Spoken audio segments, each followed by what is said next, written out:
welcome back to yet another episode of Waifu Wars. I am the after kiss procedure that we all know so well, Doo. And I'm here to confess to you in a storm of balloons, Soroni. And like I said, welcome back to the Waifu Wars podcast, where we talk about all things anime, the good, the bad, the weeb, but not your waifu, because she is... Well, what language are we going to say trash today? You know, I like Polish. Trash in Polish. That sounds sexy. We know that's not what's happening. In Polish. Let's see. Will they just give me the... How do I say this? Śmieci. Yeah, super sexy. Your waifu is śmieci. Yes. Oh, how you doing, Oni? I am still recovering from my illness. How are you? Oh yeah, he got COVID, y'all. Yeah, I got COVID, so if I cough throughout this podcast, you know why. I am also recovering myself. For reasons from that I will... more fun symptoms, I'm sure. Very different. It started fun. I was asking myself, how did we end here? Very as the day went on, but yes. For the filler arc, I'm going to probably just be talking about Pride and how apeshit crazy but awesome that was. But yeah, so let's get started with our new segment this week in anime. We got a long episode, y'all, because as y'all know, we took off last week because Oni was on vacation and I technically was on vacation too. It was an amazing staycation. Now we're back and we're gonna be covering all the anime from last week, including from this weekend as well. Yep. So yeah, the week before and last week's anime. So strap yourselves in, y'all. But before that, news. News is super quick. Go ahead. It's just the Uzaki-chan anime or second season has been announced. It'll be releasing in the fall, so October. They released a new trailer for it. Looks great. We covered the first season here on the podcast. So, man, next fall is going to be really, really packed. Yeah, it's tough. But I'm hoping we can cover the second season of Uzaki because I just love the show. It's so wholesome and fun. It is good. It has a special place in my heart, for real. Mm-hmm. So hopefully we'll cover that next season. Amen to that. And guys, and that is our news. Yay! And it's time for weekly review because bitch, we got a lot to cover. Yes. Starting off with is this I guess now that the spring is technically over. Well, I see first is Kaguya on mine. Do you also see Kaguya? So yeah, that's where we're gonna start. And you know, I'm sorry, I have to make this my episode. Like how what a surprise! Drew making Kaguya episode. Mark your bingo cards, everybody. Because you know why. I know. It's also my episode of the week too. Okay, exactly. Like I'd be shocked if you didn't make it yours. No. To be honest, there wasn't much competition. I mean, not wrong. But even if there was, this would still be episode of the week. It's still right. Yes. It was still amazing. So this is Kaguya season 3, episode 11, 12, and 13. Damn. Right. A lot of Kaguya. That's a lot. It wins by volume alone. Oh my gosh. So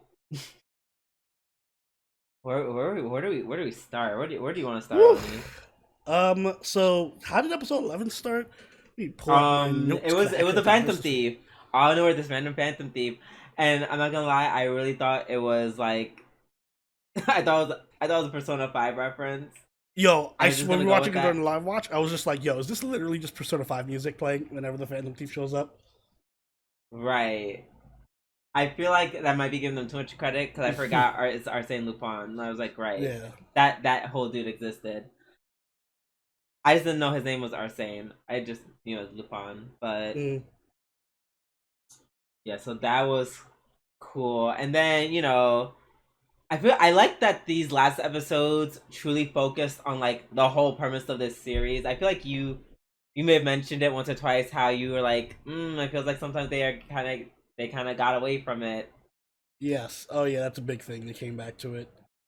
Yeah, and they're like, nope, we didn't forget. We would never forget. No, sorry.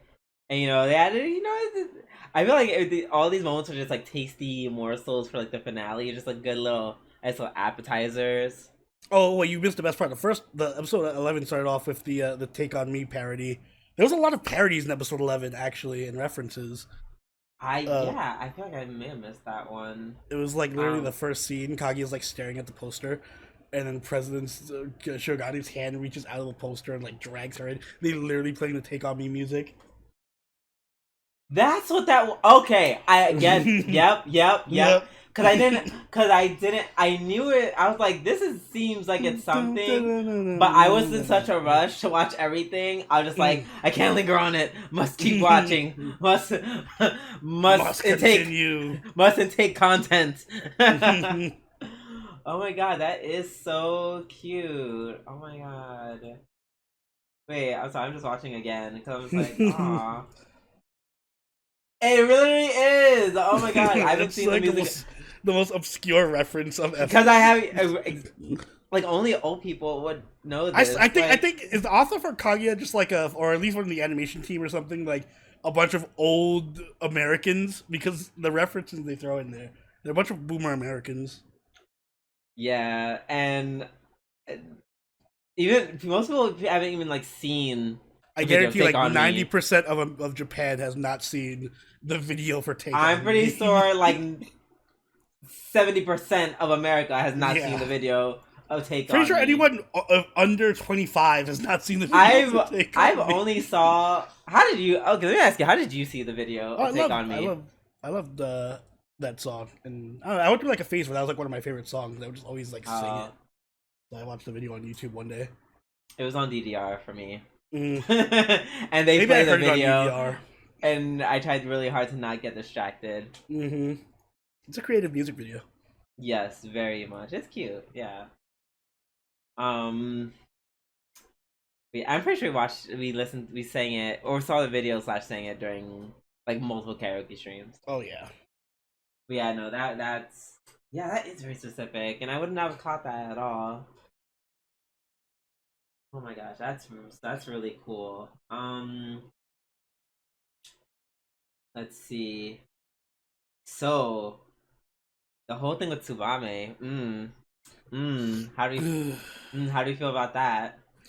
uh, man, I don't know. Like I liked Smabe more after these like 3 episodes. Like she Right, kind of grew yeah, on me. right. She gave a whole lot of, you know, She seemed like nicer Chica. not nice, excuse me, not Like nice Chica. not bitchy Chica.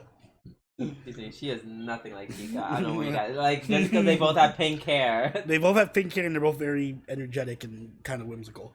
But yeah, no, I liked her because she was kind of just like I like girls that are like super popular that you would think would be like bitchy, but they're actually just like cute. Like what's her name from Dress Up Darling, Marin.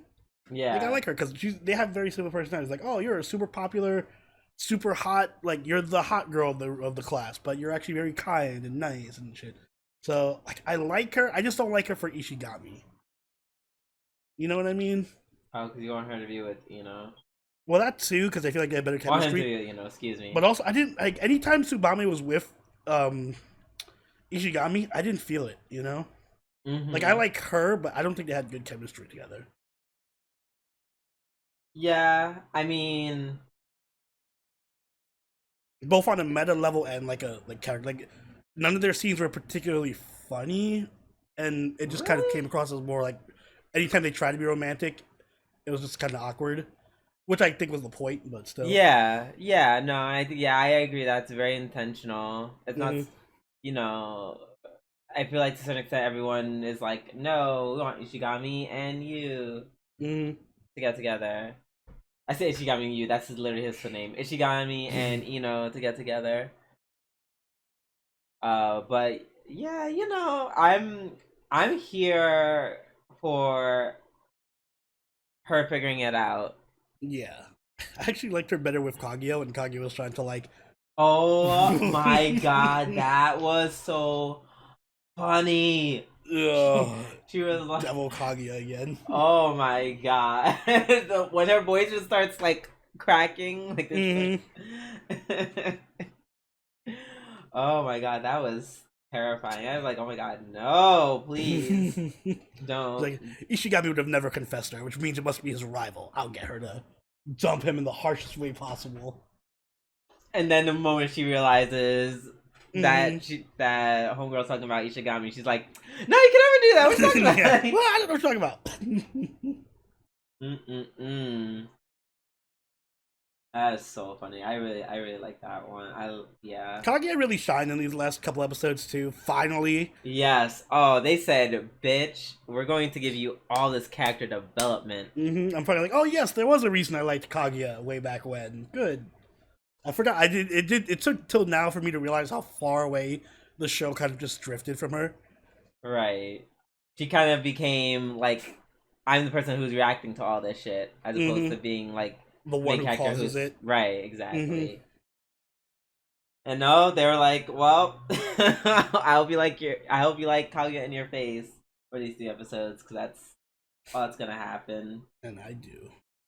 Right. Period. That part. I love when she was asking, and I love how every step of the way Shirogane, I feel like, was just one step ahead. Yes. Until the end, but he more or less was playing. She was playing this girl like a fiddle, and she was like, "Oh, like that whole thing of like, oh my god, how do I ask him to get something heart shaped? How? I love that scene. Like, so much of her just scrambling to get it together, all for him to be like, okay, here's your heart, now you must give me something heart-shaped. Yes. See, that's what I love when as I was saying before, I was like, I hope it goes back to its roots. Like, this level of them trying to outsmart each other, but then there's always some twist. Like, I love it. Absolutely. And homegirl, she was just like, no, got no heart, here, just take a stack of money. I was like, she had to cheat her own thing, like, I want this, I don't want this, I don't want this. And he's like, oh, a flower? He's like, nah, flowers are animals, I don't count those. Those animals, they're breathing things, da, da, da, da, da. You know, I actually had that, like, it was a very 5-second, because I hate debating shit, but I had a 5-second debate with someone when I was working at a call center. I'm like, yeah, no, plants are kind of animals. And they're like, no, they're not actually animals. I'm like, they respond to, like, positive, negative stimuli, like, I mean, that was just the argument I made. I'm not, I'm not dying on that hill. Drew is pro. So plants are animals. So scientists don't at me. Message Drew in the comments. DM him. Right. With your thesis on why plants are. Listen, anyone studying botany or evolution or anything, or anything that has to do with separating one type of organism from another, leave me out of it. Please, thank you. Or just make it a very, very short explanation. Thank you so much. But yeah, that was so funny. She was doing the most. And then, her friend helped her out. Or was that Maki's friend? Well, she's both of their friends, I guess. Right. I forgot what her name is, but I forgot what her name is too, but I loved her this couple of episodes as well. She was good. At some moments, yeah. She was really trying to, like, it's like one of those things where I love how these characters are just so complex. Like, no one's like really good or bad. They just all have different sides to them. Yes. They're everyone's very human. Oh my god. I just kind of a jump, but can we talk about going back to the Tsubame thing? When she was with Kaguya and they're like looking to see the other people getting confessed to. Oh my god! Chika getting confessed Chico's confession! Amazing! Oh god. Oh, the misdirect. The misdirect, insane. I and Kaguya handled it in the best way. She said, "This is all a dream. Just walk away." She's like, "This never." She said, "This never happened." And then Ino being like the sucker that just keeps getting caught up by pretty guys. Oh my god, Ian. First of all, I was like, you go, bitch, you better go and bag some men. Not one, but two. Ino was about to get double teamed. Oh. She about to have to report. She's gonna have to report herself to the discipline committee. Yeah, for real. But no, but then freaking Ishigami cockblocked her. Boo. Boo Ishigami. Boo. Yeah, but that was so funny. Excuse me. Let's see. And then again, Shirogane being so cool, asking her out, like, "Hey, you want to go and like check out some events together?" That I was like, when they entered that psychic tent, I probably wondered. I'm like, did we just enter the universe of oh shit, what's the name of the anime? You know what? Huh? Wait, Sedokai? Yeah, Sedokai Yakundamo. Did we just like jump into that universe? Because I know she's like, "Oh, you guys look cute. Are y'all using birth control?" Yeah, I was like, "What?" Like, the opening line is just like, "Ooh, you guys out together? I hope you guys got some birth control." Like, I was like, "What? Is this Sedokai Yakundamo season 3?" And I just wasn't told. Like, she was just doing the most. I hope she comes back. That was... Yes. I love how President wasn't fazed by anything she said to him. She was like, "Oh, the guys like him are very lustful." And he's like, "Oh, very lustful. That's true. Yeah. I'm very horny." Like, I really thought that was all part of his plan. Yeah. That's what I thought too. So he was getting turned around and be like, "Actually, I had a planned route for Kaguya to walk through," or whatever. Right. But, excuse me, even he was a little embarrassed. I mean, how could he not? Like that's like sexual attraction or sexual harassment fortune telling tent. Right. Oh my gosh. And then oh my god, so many great fake outs. All the fake outs while they're like having their little fun. Or they're about to go on their date. Show up. Yeah. They're like, "Oh my god, no, Chica, god damn it." And then Chica just runs right past them. She's like, "Oh, sorry, gotta go." And then, yes, speaking of references, when Ishigami came, that was the Resident Evil thing, right? Yes, and she's just running his wall. The wall runs back. Yes, I caught that one. References. I definitely caught that one. I love that. That's another thing I love about Kaguya. Like, even boring scenes, like or scenes that are just supposed to be like so nonchalant, they'll find some random way with the animation to make it completely stupid and funny. Oh, that was great.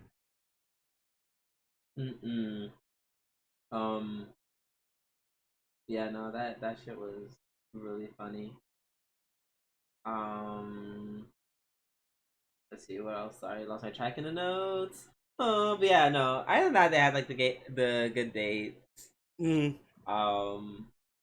know, that little cute little montage.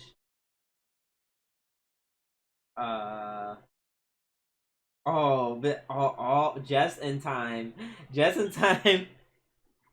For sure, is like, yeah. So we had a great day and everything, but I'm going to Stanford, and I'm leaving early, so that's it. And Kaguya's like, "Oh, isn't that great? I love it so much. Congratulations. Okay, bye." Bye. And I was like, "Oh no, Kaguya." I was like, "Is this watching the live watch?" I thought she was. I thought she took his like letter and just like ripped it up. Of what? The acceptance letter. Oh my god, that would be funny, but that also would be like that. I feel like that would have to lead to the confession. If you rip it up and don't confess, like, girl, what are you doing? Now you're just being disrespectful. Yeah. And then they have the scene where Kaguya starts putting on her big boy panties or big girl panties. Excuse me. Big boy panties. So I'm so used to saying that about like men. So the word big boy that just comes to mind. Mm. Um, so let's see. And then when Kaguya's going through, first of all, Hayasaka to the end, she's just such a. I fucking love Hayasaka. So like, she's just too incredible for me. Mm. Like, she's just amazing. She's just casually like, she's like giving her that push to confess. It's like, say these feelings out loud. Let's focus on how we're gonna confess. And there's one point where she gets like all sad or out of nowhere, and she's like, "Huh, what's with your own mood swings? I thought for a second you were Maki." I was like, "God damn!" Not Maki taking strays. When they were talking, when she was talking with Hayasaka, for some reason, sometimes like they were doing like the background would change. At one point, they were just like in a T-Mobile talking to each other. Yeah, it was like a T-Mobile or like some place where like there's like cubicles for no reason. Yeah, I'm like, what? Why are you here? Oh my god, this just the imagery of it all. I love. God, I love this show. Yeah, Kaguya has like the best imagery in the world. Best imagery for any anime. Right, and it just never gets boring. Like it's always something. It's always a face, always a background. They were doing the cheerleaders at one point. Were just jumping, spelling out right. words. Like Grand Japanese and then the English. Like it's never just two people talking in a room. Basically, it's always something is visually happening at all times in Kaguya. Period. I love that. I love that so much. It's definitely it's the star quality of the show, 100%. Yes. Oh, at this point, Ishigami still doesn't know what is happening between him and Tsubame. Tsubame's like, "Oh my god, how long do you want to wait?" He's like, "Oh, just wait till March or whatever," thinking for some reason that she's talking about a tree or something. Yeah. Yes, and I'm like, Ishigami, you idiot. That's one of the reasons why I didn't like. Like he's so much. He feels like a different character when he's with Tsubame, but not like in a good way. It's like he feels less in tuned and like more fidgety and like rambly and dumb. Which I guess is the point. Right, I'm like that's what you do. I know, but I don't like it. I like Ishigami. I don't want to see him look like that. That's what happens with every character. They're all who they are until they're on the person that they like, and then they get all googly. But don't worry, because like you said, that Ishigami sharpness comes back because immediately they leave and he sees the show and he's like, "Oh crap, I just confessed to her in like the biggest way. Oh my gosh!" And he just kind of freaks out about that. Oh my gosh! And did you figure that the thief would be Shirogane? Oh yeah, I figured that because he's the only one who kept like having access to that area with the balloons and everything. I was like, I didn't think it was him. I would just be like, I just kept saying to myself, "Oh, wouldn't that be funny if that was him?" And then it was. I was like, Funny. Oh my god, I love. First off, that was one of the greatest fake outs when the cards fly over, like the calling cards. And then Chika's like, "Oh, it's a mystery. Oh, this means that and that and this." And then Kaguya's like, "None of this means anything. It was all bait to get Chika the fuck off."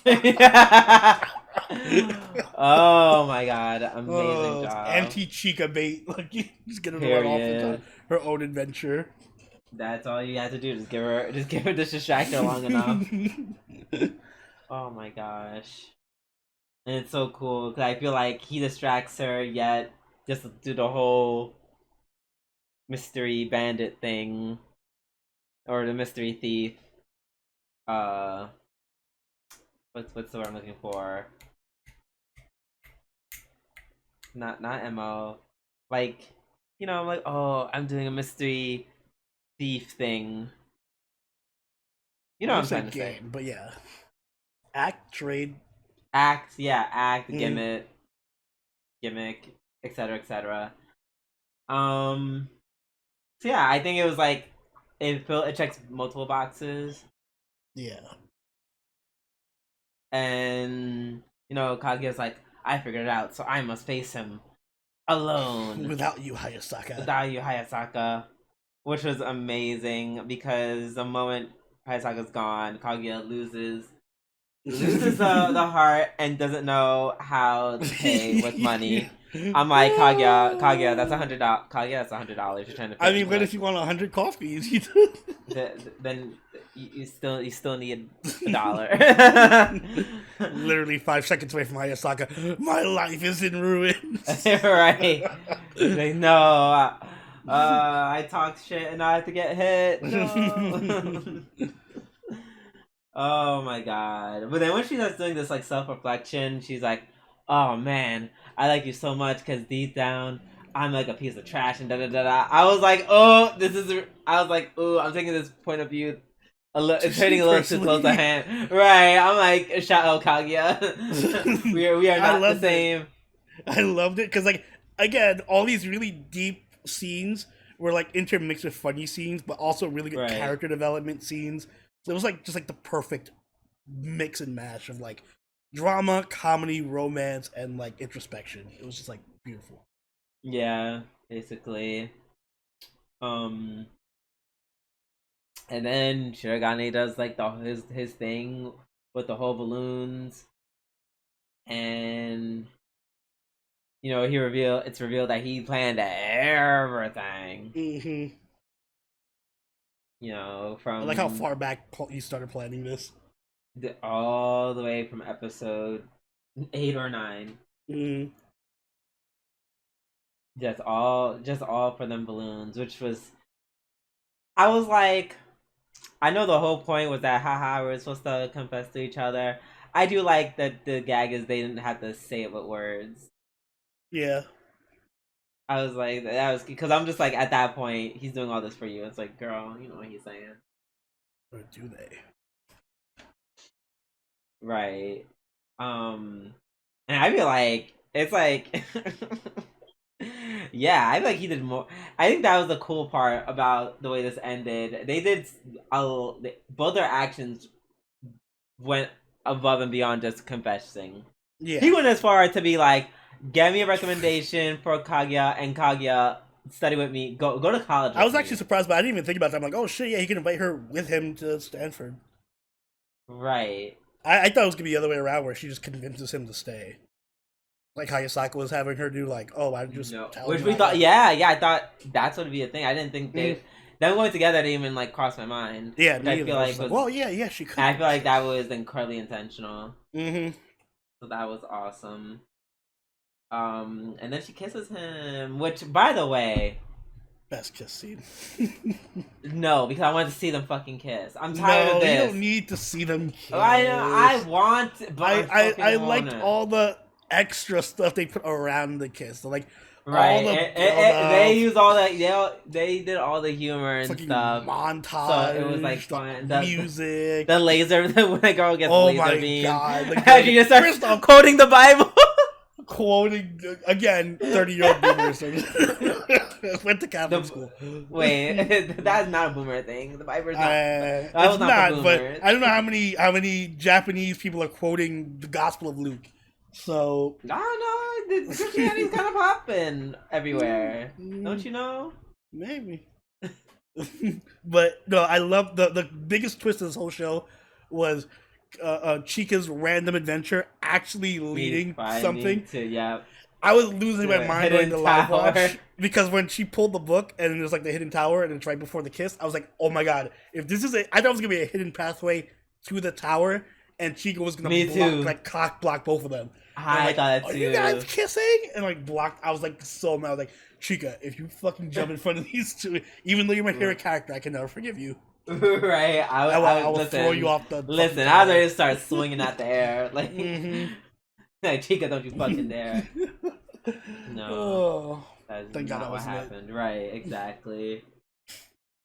Oh my gosh, and I'm even more surprised that Kaguya like accepted it. Yeah, like I'm pretty sure the next season is gonna be like very. I want to go to Stanford, and her whole family is like, no.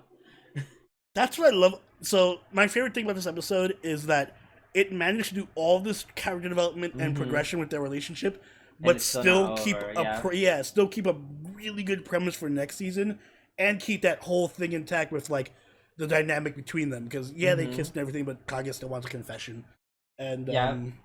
and then we have the whole thing with Stanford and how he's gonna try to get her to go to Stanford and how she has to maneuver her way around there. Like I'm like, oh good. It's like we feel like there was some closure, but there's still a lot more left Right. potentially. And we Yeah. got the whole Ishigami Ino thing and Mm-hmm. Tsubame. Yep. That. Let's see. What else? What else? Oh yeah, that cute little Sumamaki with her friend. That was Oh, cute. I I was like, love that. right. Burn to a crisp. Burn to a crisp. And then her friend is like, "No, dance with me because you're the most important one to me." And I'm like, that's such a me thing to do. I want them to get in like a. Listen, Don't I want a please. polygamous relationship. No, I knew you were gonna say something stupid like that. I No, want them to all be happy. I want her to just eventually get over it because No, they're good for each other. no. What's her name deserves a harem, all right? The other girl. I mean, she needs Maki and her guy, all right? I mean, you're not wrong, but no. No, I feel like that. Oh my god, that could be its own anime. Yeah, that could be a whole side anime. Right. Spin-off. Period. Um. Let's see. Oh, at the post kiss, Kaguya being so cute and smug to Hayasaka. Yeah, like, oh, don't you know about kissing Hayasaka? Yeah, it doesn't. Your first kiss doesn't taste like lemon. First of all, who the fuck would this even taste like lemon? I don't know, that's a Japanese What thing. weird Japanese like what? That's so. Japan, y'all need to do better teaching these There's kids some about sex. random Like, that's part of their sex ed. Yeah, the kids taste your first kiss tastes like lemons. what? Doesn't even make sense. Maybe if people have like maybe that's a thing in Japan. Like a lot of people just ate lemon candy or something. Maybe. Your first kiss is gonna taste like breath mints because that's what it should. That was a lot. Oh yeah, but it was so cute. Like to a point where like her voice like notably changed. Like it was a different character's voice. She became like altogether. a cute Kaguya mode. Right. Like she really went into a different voice, which I liked. Mm-hmm. I liked how flustered Hayasaka was too. Right, because she's like, "Oh my god, I don't have any experience with boys, but you do." Like finally, there's an area where Kaguya knows more than she does. They really do feel like sisters too. I like that whole dynamic that they have. Mm-hmm. Oh, absolutely. I love their dynamic. Yeah. This anime ended so perfectly. It did. Like, Also, shout out to Ino. I just want to say Ino had a really cute moment at the end, and right. Ishigami has not learned his lesson about giving people heart-shaped fucking things during the festival. You don't. So I'm sure bitch. she misinterpreted the hell out of that. Well, she did for a second. He's like, "No, it's lost and found." Yeah, but she kind of looked at it at the end like, yeah, sure, it's lost and found. Yes, lost in my heart. Oh God, I hope not. But yeah. Oh, let us rate Kaguya. I'm more than happy. No, I'm more than happy to go first. It gets a 10. Ooh. It gets a 10. I usually would give it a 9.5, but the end was hurt. The ending bumps it to a 10. Yeah. The ending was it was perfect. Like literally that last scene where they're holding hands under the table while maintaining their usual. Yeah, that was really adorable too. Their usual decorum. Like nah, I'm just like they get the 10. That was very perfect. They get the 10. To quote LaRoche from Legendary, "You did what needed to be done." Ugh. All right, so for me, this season had the best episode in the series still, which is the rap episode. I still contend that, but also, yes, this was the perfect ending. Like one of the best endings I've ever seen to an anime season. I think for me, like the in between parts, like what was it, like episode 7 to 10 were kind of weakish. Like that stretch, they're still good, but they were like kind of middling good. I feel like I feel like that's just you having extra bias because Kaguya-sama is like fantastic. I know it So is. I It'd get be like it'd literally be like perfect episodes for every other show. But for Kaguya, it's like, oh, these are not perfect. They're just minorly perfect. Anyway, my point is, as far as I'm concerned, the whole first half was really good, like God tier. That had the best episode in the series, and it had the best ending of a lot of pretty much any show I watched. So yeah, it gets a 10. I think this is pretty much the perfect season. Yes, every romantic comedy must like strive to be like this. usually I don't up round up, but in this I will case for Kaguya. Kaguya deserved it. Yes, and it made me love Kaguya deserved again. it. Kaguya's back in like the top 4 girls for me. Maybe top 3. I mean, Top 4. Top 4. she's still top 5 for me. Probably at 5. Well, yeah, maybe top. You're right. Maybe top. She's somewhere in the top 5. Yeah, it's somewhere there. You know, give her Somewhere there. She might be tied with somebody for that 4th spot though. Yes. Can't wait for more Kaguya. Which has been announced, by the way. We are going to get something. I don't know if it's going to be a movie or another season, but a lot of people are saying it's a movie because there's a new producers, or it's like a new studio doing it. Interesting. So a lot of people are speculating that's going to be a movie.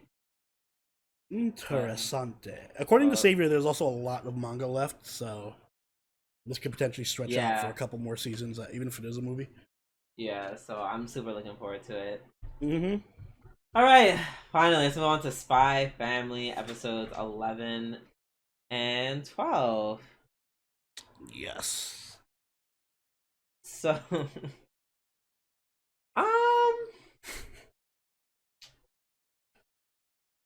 these were fun. So I feel like they were in the opposite order, right? Am I crazy, or should these have been in reversed order? Like these okay, let's talk about it. Yeah, yes. Because episode 11 ended on a very like, oh, this is a potential setup for the next season kind of note, and then it was like, oh, but then episode 12 was kind of fillery. Yes, because episode 11 was Anya being a shitty student every way, and then it ends up with her, right? And then it ends up with her getting a Stella star for saving that drowning kid. Exactly. So yeah, that was interesting. I would say in an anime where it feels like it's like not a lot happens compared to Kaguya, but the way the anime progresses, even though not a lot is happening, it's still happening in a very fun way, even though it's not a lot of it. Listen, anytime I get to see Anya, I'm happy. All right. Like her, like just the montages where, whatchamacallit, I'm trying to think. The montages, where Lloyd is trying to make her, like, I don't know, focus somehow, whether it's through arts, music, sports, and Anya's just failing at everything. That's what makes her lovable, though. Right. I liked when she fell off the fucking, like, she tried to do the gym thing, the jump over the thing, the hurdle, and she just falls over and starts crying. Right. Girl just eats shit. Oh my gosh. Yeah. She's so fun. She's just so funny to watch. She has like an F in it. I'm totally your, by the way, because when she gets Fs and everything, and she has like one math score that's like a 7 out of 100, and yours like, oh, you did good in math, Anya. Look at that. You have the highest score of all your tests. I'm like, that's totally. I'm like, that's totally what I would do. And just like Lloyd, I wouldn't even like that. That doesn't even dignify a response. Yeah, I'd be the positive supporting parent. I'd be like, you did your best. You got, you spelled your name right on the test. Oh, which evidently she didn't on one of them because she got a 0. First of all, you definitely would not be that kind of parent. I'm super positive and caring. You could be all those things, but you still would not be like Oh, you failed everything. No, not you. Not you of all people. There's no way your child would do that and you would be okay with that. No, absolutely not. Absolutely not. I would be shocked. Listen, Maybe. if it was first grade, I'd be like, all right, we get there's room to work with. All right, if it was like high school, then we got problems. I'm under the impression of if you're in grade school, you can just fail everything. It doesn't really matter. Listen, it only matters once you get to middle school. You really can't. That's not how that works at all. It only matters once you get to middle school, so you can get to a good high school, and then once you get in high school to get to a good college. All right. No one cares about your grades in second grade or whatever. Girl, you can get left behind. You can still get left back. All right, then just do well enough to get not get left back. I got left back in first grade. It's fine. Okay, look how I turned out. That was for very, very, very different reasons. It's not because it was not because of lack of brains at all. Yeah, so, yeah, that I'm like, girl, like. Let's aim for double digits. Not these fucking Sailor Moon grades. Okay, these Sailor Moon ass grades have got to go. Oh my god, that was really funny. Let's see. Yeah, just also her just feeling at the community center was fun too, where she was just like. Just fucking off or just bad at everything. Yep, and then of course the scene where she tries to save the kid from drowning, and she's just like, "Oh wait, I'm 6 years old. I also cannot swim in this deep of waters." But then somehow she got the Stella, even though she technically didn't save anyone. But it's the thought that counts. Right, she pointed out that a kid was drowning. I just like there was like this little dark moment where Lloyd is just like, "Oh yeah, kids drown really easily. No one can hear them." I'm like, you kind of know a lot about how kids drown, Lloyd." Not insinuating that he killed you. I'm just saying. He's a spy, not an assassin. If anything, maybe Yor would know about that a little bit more. Yeah, Yor should have been like, "Oh yes, that is true." Kids drown very easily. Wait, you're not watching. Wait, are you watching The Boys? What? I haven't seen season 3 yet. Oh, okay. Yeah, let's just say that's not the only time they talk about like potentially killing kids. Yeah, yeah, right. That's not even a spoiler. Trust me. Kids dying in The Boys. What? Trust me. There's a lot more fun things that happen. So enjoy that. I will. But yeah, no, she gets the star, and oh my god, her. Oh, I love her. Her big dick just flying everywhere when she gets that damn smug ass face. Starlight Anya. Call me Starlight. I tell you one time, Anya. Call me Starlight Anya. Anya. If you don't move, I am simply. Just going to class without you. Becky. I love Becky. Becky's so underrated. Oh, absolutely. She makes such a good, she makes such a good friend character. And she's just like, I gotta put up with their antics. Fine. She's like, it's such a pain, but I'll do it for you, Anya. Right. And then all the kids start shitting on her because, of course, they're jealous. They're jealous as bitches. I like how Becky points out. She was like, I don't listen to Manya. They're just jealous bitches that don't got stars. And then, Damien defends her. Yes, the Damien defense squad. Like, yeah. Oh my gosh. She's like, right, Damien? Bitch, did you just trash talk our school? Yeah. Why don't you transfer out, huh? Yeah, do you think they just give out stars for no reason? You think it's some third-rate school and just give out Stellas? Huh? Where's your Stella, huh? Get the fuck out of here. If Anya's trash, what does that make you? She has a Stella. Ooh? Get her, Damien. I feel like you added that one. Maybe. That's how I read the subs. That's what my subs said. That was cool of him. And then weirdly enough, it shows Anya like what she wants as a reward. Mm. And of course, that moment was cute where she was like, going through what she may want, and then she eventually settles for a dog. And yet, even though they agree about the dog, or at least they're looking for potential dogs, then it shows that one dog, and this one dog that, have you seen it before? Is he the opening? Maybe, I don't know. I feel like I've seen that dog somewhere. I saw a really fucked up joke about this episode because I made the mistake of scrolling through comments. The first comment I see is word. No. Oh! Ah! No! Oh my god! No! No! Oh my god! Thank you, commenter. Oh my god! I hate it. I hate it so much. Oh, that's hilarious! It is. There. Oh, my stomach hurts. Oh my god. Oh, that is so funny. Well, let's hope that Anya and that dog have a much happier end. Yeah. Than, Although I do think that dog can preference. like see the future or something because it like thought of Anya and. Or maybe in my mind it just remembered Anya and Lloyd. Oh, sure. Maybe a time traveling dog. Okay. It's a Terminator dog. Not the Terminator. Oh, it's so cute. Dun, dun, dun. Also, a side note, I love how yours thoughts about the dog when Anya was asking is just like, how can these dogs kill Anya?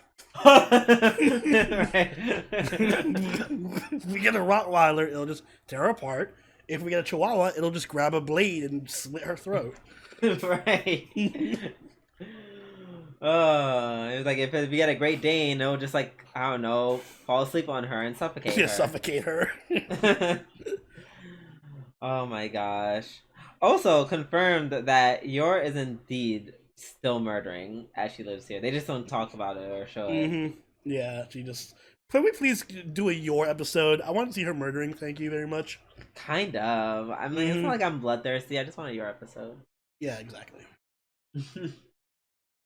So next episode comes up and the neighbors are talking shit about Lloyd's family. Those neighbors.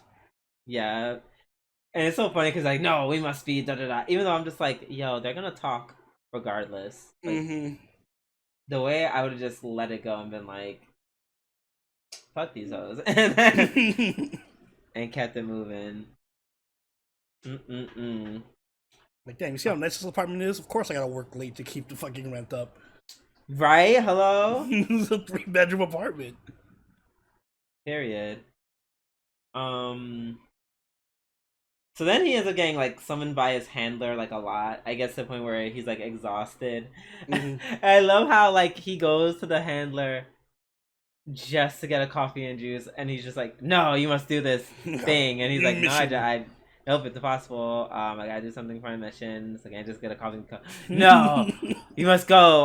No, I can't. I'm going to the aquarium. That's perfect. That's where it's happening." And he's like, "Nope, I really just want a coffee and juice." I got triggered because I was like, "This is literally." I like how they Lloyd's job as a spy is like in a lot of ways it's the same as everyone else's job, right? Because that I've had this conversation. I'm like, I'm working on something. Oh, perfect. So then you can do this other thing. No, because I'm working on this thing. But, well, that's exactly what I wanted you to say. So now you can work on both these things at the same time. Bye. Yeah. Yeah. Oh my gosh, that is so funny. And then, of course, the neighbors are at the same aquarium for no reason. Yeah, apparently they don't work because they're gossiping all the time, and then they go to the aquarium to gossip.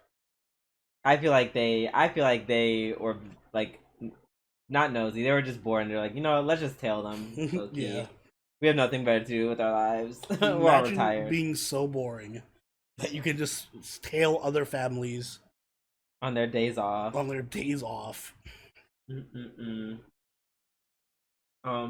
then he goes undercover in this really intense impersonation of a aquarium worker. Very intense. He automatically just knows all their names. He can differentiate between all of them. When he goes out, he starts handing out fish like really quickly. Like, It was weird. I mean, I was happy for the action part where eventually there was excuse me, the dude from the other spy organization, or from the enemy, quote unquote, fake ass ID. Right. He's like, I actually own this place, and then homeboy was just like, I wouldn't. This with like first of all, fucking magic marker. Right.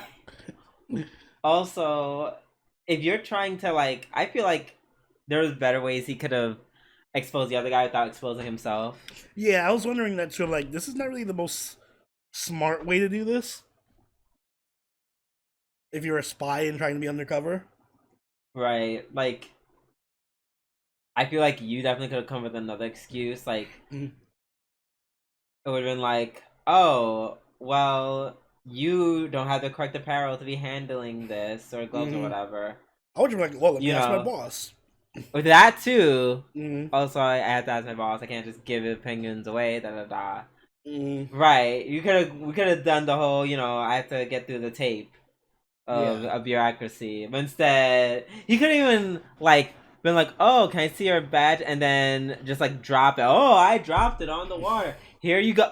Oh, why is your thing smudged?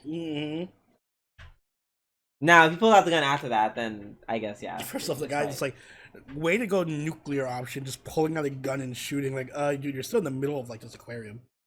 You're gonna get caught if you kill this guy.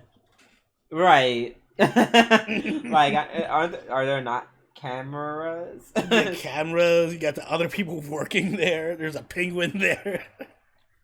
Not the penguin. The penguin sees all. The penguin sees all. Oh my god. Anya, and then Anya, of course, being Anya, tries to tail the evil guy. Yeah. Literally is on his tail. Like the tail of his coat. But then Yor sees that, and of course she goes Mother Bear mode and does the kick of death. I don't care what the show says, she killed that guy. Yeah, she's probably dead. Probably, yeah. Kick him through a wall. You usually don't live to survive that. Good job murdering someone. I love Anya and the other guy are just like, wow. Wow, mommy just killed someone. Wow.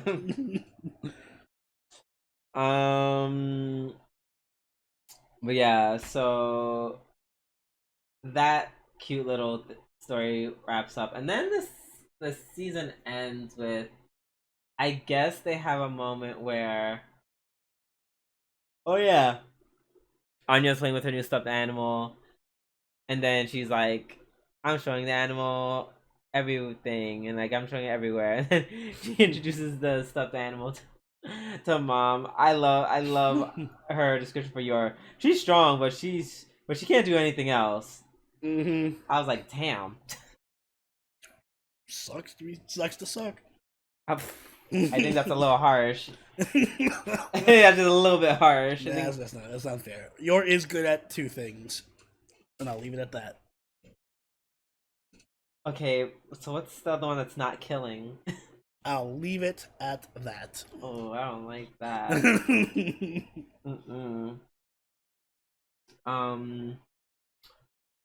Yeah, then Lloyd snaps at her and makes her cry. Literally, that scared the shit out of me. Lloyd just like snatches her up. He could have like broke her neck. Yeah, I'm just like, I'm gonna give that one up to anime. Yeah, if that happened in real life, that child would be fucking. Well, no, if that happened in real life, that's actual just child abuse. Yeah. Like, yeah, me lifted her off the ground and shit. And everything. Yeah, but then she started, and then she starts crying, and then Yor's like, yeah, no, my stuff's actually dangerous. Like, I think Lloyd was like, oh, there might be some kind of dangerous things for her. And then Yor was like, nope, There are things that are definitely gonna kill her. Yeah, there are things that can Yeah. definitely kill her. Dot dot dot. So I thought that was cute. Mm-hmm. Um,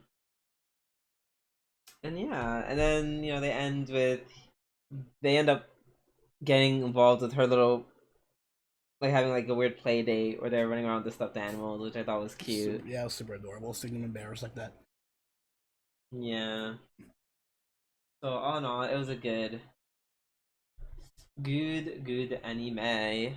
It was a good episode. I just, like I Mhm. said, I wish it was episode 11 and episode 11 was episode 12. Because I just think it would have Yeah, made more sense to leave off on the dog. Like the intrigue of the dog. because they went nowhere with the dog after that. Mm-hmm. And also, I forget if it Excuse was me. Savior or someone else in our live watch pointed out, but like the whole intro to episode 12, didn't it feel like episode 12 should have been the comeback episode for when it comes back next in the fall? Because like the episode started off explaining Twilight's mission and who Anya and Yor were and all that stuff. Right, So it was like right. recap for like 2 minutes. I'm like, why is this here?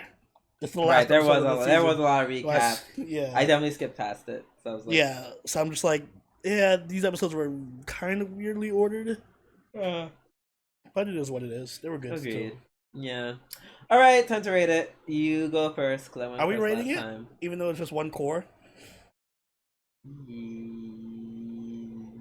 Wait. Oh, is like the rest of it's coming out when Fall. October? Yeah. Oh, I guess not. Cause yeah, it's not all season one. Yeah. Oh, that's so weird. There's like a whole season between the two. Yeah, for production. Okay, well then I guess we're not rating it at all. Time to move on to Komi-san wa Komisho desu, season 2. Last 2 episodes, episode 11 and 12. Yes. Um, Very cute episodes. this was cute episode. Let's see what's happening in the beginning of episode 11. Oh yeah, she's still recovering from whatchamacallit, Valentine's Day. Mm-hmm. At the beginning, she's like hiding under the sheets from embarrassment. I'm like, oh, that's cute.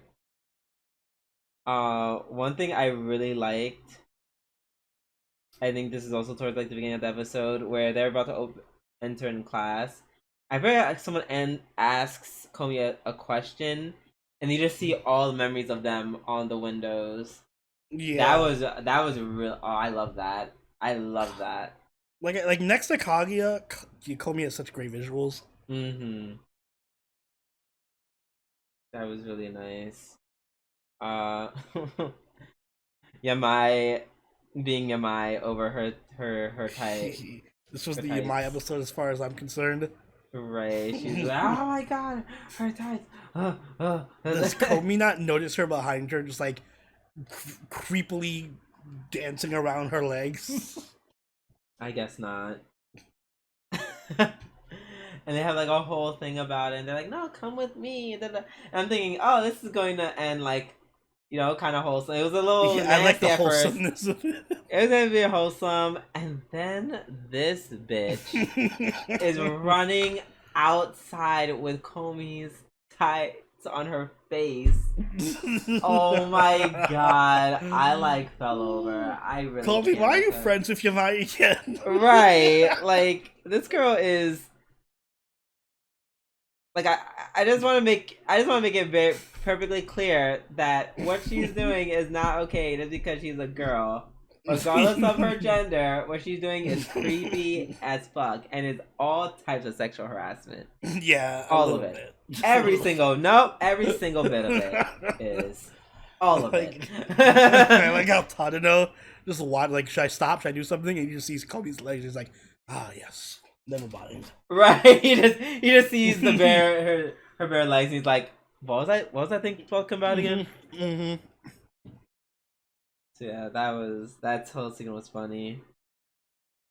And they had that cute scene about Akako, which is I was fine with because I didn't get much background. Like she was just such a background character for how long. Yeah, I like that we're getting new characters still to this, like, end of the second season, we're still getting pretty cool new characters. Yeah, she's not even new. She's always been there. Just never really. Yeah, they never really did anything with her. Right. She was just part of the kids that knew each other. And I love that even Yamai was like deathly afraid of her. She's like, nope, just don't. She just looks at her real quick. She's like, ah. And Tano sees her, and Tano sees her just look away, and she's like, "Whoa, wait, Yamai is afraid of her." Like when they're eating lunch with her, and she spills the juice on herself, and they just like run away. Yeah. Like nope. Oh my god, yeah, that's funny. But we do get an actual new character, Sato-san. Fuck, what's she do again? She just helps everyone. Right. She can't say no to a favor. Right. That whole scene where she's like in her whatever club she's in, and the guy just keeps asking for like all of her female, like all of the relatives' panties. Your mom, your grandma, your great grandma. And then the girl finally just punches him because, well, yeah. Yeah. Best response. Right. Period. But yeah, and then I like how it ends. It's cute. It's like, oh my god, we can all clean it up together in the morning. And I'm just like, the way I would have been like, I was taking the Najimi route and been like, yeah, I'm gonna sleep in, but you guys go ahead, bye. Yeah. Me get up even earlier to do more shit. Why? That could not be me. Oh, and then the last segment. I think the last segment between it was a cute segment. I liked it. I think it was like my second favorite besides the Yamai thing. Yeah, besides the Yamai thing. Like I love how Kato was like being like, yes, I can talk to Komi about shogi. And then she's like, oh, I can get Tadano into it too. And then it totally just backfires because Tadano gets all like hoity-toity and is very smug about it. Yes, men, take note. This is what you don't do. That's totally what I do sometimes. I feel I can tell it's something you do. Did you see the after credit scene for it? Where Kato corrects him and then Komi just gives him a death stare, smug look, like like just her normal look, bitch. Right? Right. She's like, fuck you, right? She was really feeling that moment. She was like, fuck you, I was right all along. Oh man, that was funny. Let's see.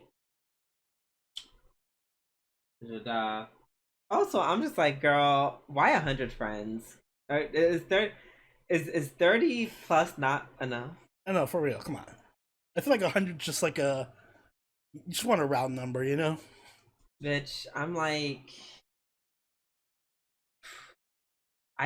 the way I'm like, I'm like, in my group of friends, I'm like, did I even cross the double digits? I don't. Are we counting acquaintances?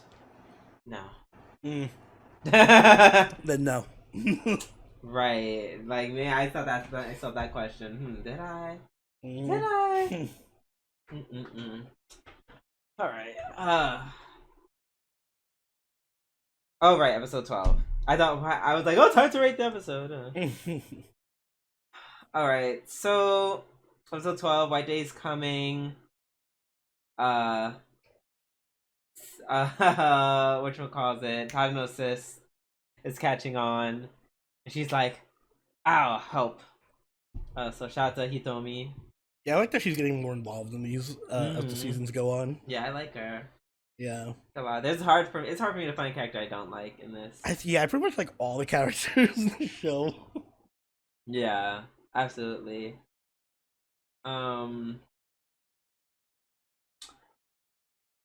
So right, it's White Day, and everyone's like giving out chocolates, and once again, Tadno bitches out like a bitch.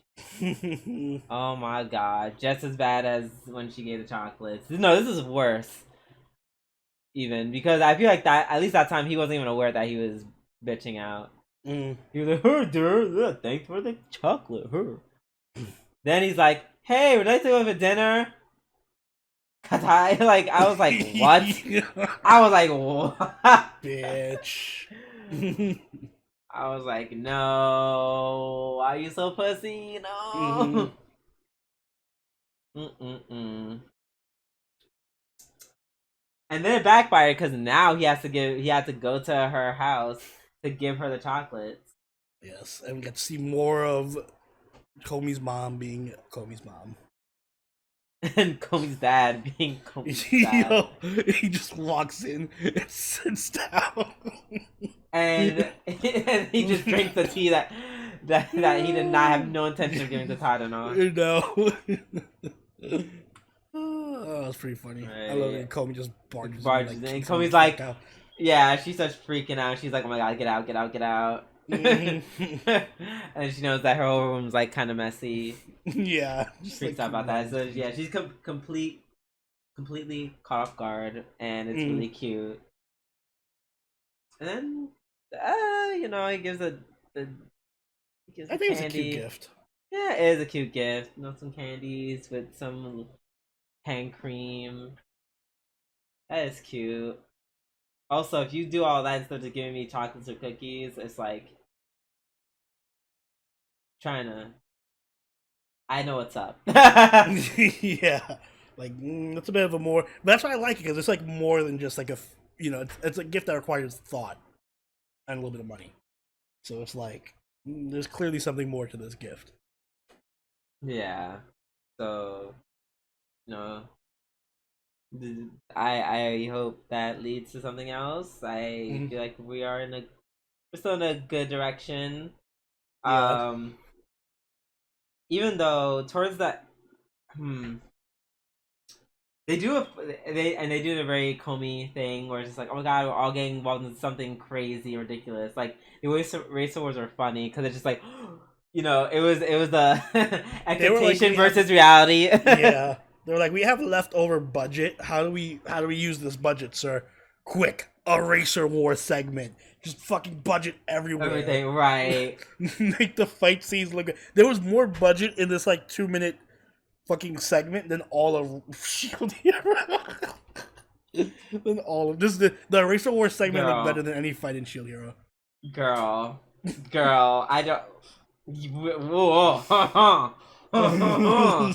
I'm sorry, I just want to talk about Shield Hero. Yeah. I'm getting impatient. Right, you're licking your chops. Yeah. But yeah, very well animated, very over the top, so fun. They started doing tourney brackets and everything. Yeah. But then Komi was like, "Oh my god, I want us to be in class together." Which I'm like, I know this is set up for season 3. I would like something a little bit more romantic, but it's fine. Did you know that the ending song went that hard though? Like that ending song went hard at the end. I was like, fuck, I download this song. I forgot all about it. I'm sorry. I watched like a billion things. Yeah. We're gonna play it during the karaoke stream though, because that song went fucking really hard. Okay, I'm looking forward to it. Yes. Yeah. All right. Now, rate. What is your score for this? Oh man, that's tough because it's like I really enjoyed the season. I actually think it was better than the first season. Yes, absolutely. I forget what I gave the first season. I think I gave it like 8 or 8.5. I'm gonna give it 9 to this one. I really do like it. I think it's overshadowed by the fact that unfortunately it was up against Kaguya-sama, so it's like if it was any other season, this would have probably been contender for my favorite show of the season. But it's like so consistently good. It does a really good job of blending comedy and action scenes for like weirdly like good action scenes. But I love all the there's like no bad characters. They're all really fun to watch. It's consistently funny. Great art style, great animation. It's top tier. I love Komi. I just love Komi. I just wish there was more romance. Like a little bit more romance or drama would be nice, but I also like just having a wholesome, fun show to watch. Right. I'm going to give it an 8.5. Mm. I overall because I think the show is very good and very enjoyable. It's a very good show. I great. I feel like it's on the cusp of being great. That's why I give it an 8.5 as opposed to a 9. It's on the cusp. There's just like some moments where it's just like it's a little dead, or just like moments where it feels like. And yes, I know I hate that I do have to compare it to Kaguya-sama, but since they're literally in the same genres, same multiple genres, both rom and com. Mm-hmm. So I can't help that. I just felt like compared to Kaguya, it was just very safe. This feels very safe. It is very safe in terms of execution. I hate saying it like it, but it's pretty much Diet Kaguya, which is still good. It's like it's Kaguya the light. diet of the Kaguya light, but it's like Diet Kaguya. It's the light version of one of the fucking best romantic comedies ever. So it's like it's still very good. Mm-hmm. Still a very good show. Not quite great, not yet. Just if season 3 is as good as an improvement as season 2 was over season 1, I think it would be great. Yes, it would be great territory. Mm-hmm. Yes, indeed. All right, let's keep going. With Aharen-san, episode 12. Oh my god, just one episode. Yay, just one episode. Oh god. Right. Let's see. The whole thing with Oshiro was very cute. That was very sweet.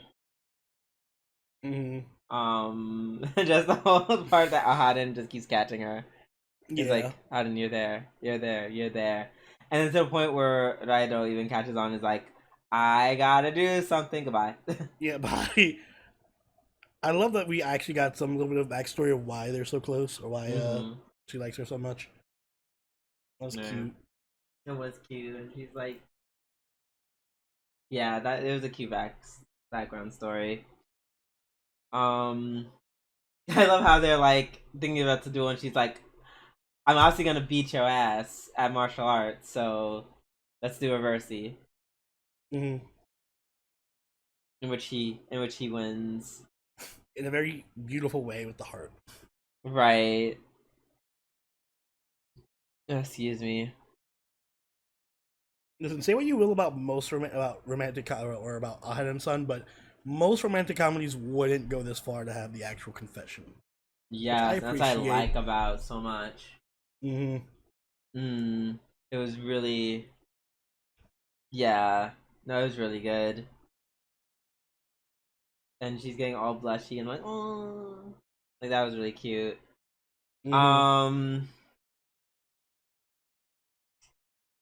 Yeah, so and we learned it was homegirl. It was Aharen who fucked up the confession all along. She's the one who's like, oh, I kissed him and I didn't wait, so I just ran away. I was like, girl. I mean, I guess they're teenagers, whatever.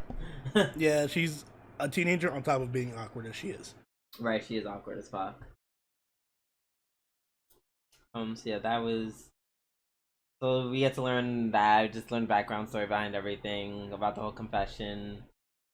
And we do get our confession, which I'm just like, yes, I love that.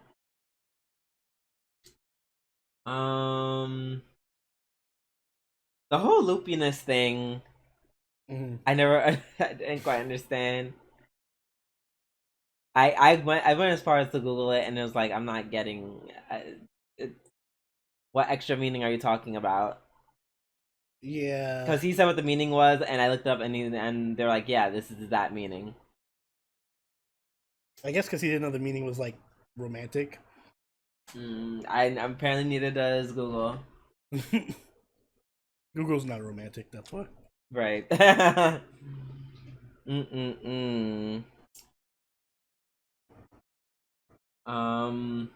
Oh, and then of course the nosebleed sensei.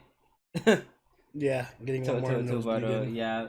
They're like, oh, everything's so much esteem. It was cute. I don't really have much to say about this episode because it kind of Yeah. just like reaffirmed everything that we already knew. Right. But I think it was a nice way of closing out the season. Yeah. Very cute. When they got their flowers and everything.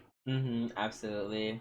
It also kind of opened up like potential for season 2, but Doubt it. yeah. And honestly, even if they don't have a season 2, I'm content. Yeah, I like this one. I like this is a good 12-episode anime as far as I'm concerned. You know, it's like Period. it's fine. It's Yeah. I enjoyed it. Yeah. I don't need more. Right. I'm gonna give this anime an 8. Yeah, this is really solid. Lose points because it was incredibly one note. Even though it was a good note, it was incredibly one note. To the point where it's just like, okay, we get it. Someone's over imagining stuff. Sometimes it's not imagination, sometimes it's the real thing. Yes, we get it. This is all what the show is. Cool. I'm gonna give it a. I'm gonna give it a 7.5. I think it could reach an 8, but my major issue is it was just so slow in the middle, and I feel like there was a lot of characters that were kind of underutilized, and then other characters that were way overutilized. Like the teacher, I like the teacher, but damn, she had so much screen time with her just bleeding out. She did, and I'm like, why can't we just focus on the main character's friends? Like I really know who they are. I don't even know when they started talking. I actually like them. Like, I would love to see the romance develop between the two friends that he has, or also the implied kind of Yuri romance between the bleeding out teacher and the other teacher. Right. So I just feel like it could have like been a little better at times, but what we got was perfectly fine. I think you can like watch the show if you want a nice little comfy comedy. Yeah, and then this is what you're gonna get for sure. All right, let's move on to Otomege Sekai wa Mob ni Kibishi Sekai desu.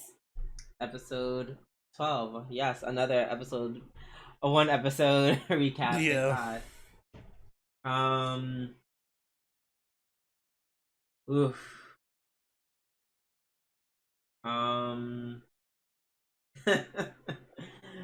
You know, I'm kind of